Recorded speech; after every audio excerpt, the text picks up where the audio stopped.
पाकिस्तानी दूल्हा हेलीकॉप्टर पर सवार, गले में 30 लाख का हार, शहर पर डॉलर्स और पाउंड्स की बौछार।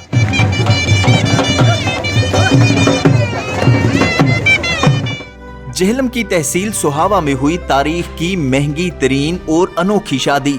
दूल्हे राजा हेलीकॉप्टर पर सवार हुए और दुल्हनिया लेने पहुंच गए।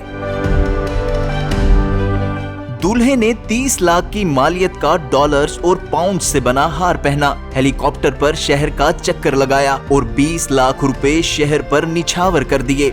शहरियों ने डॉलर्स और पाउंड्स की बारिश देखी तो सड़कों पर निकल आए।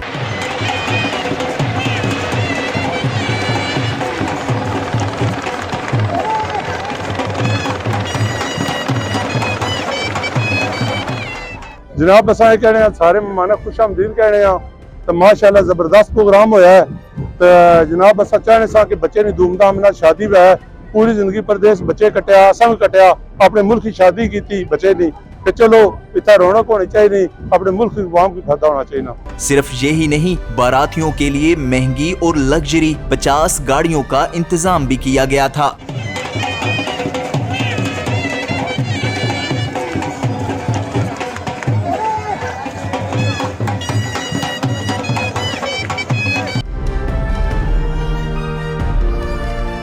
Yasir Siddiq, news alert, Jhelum.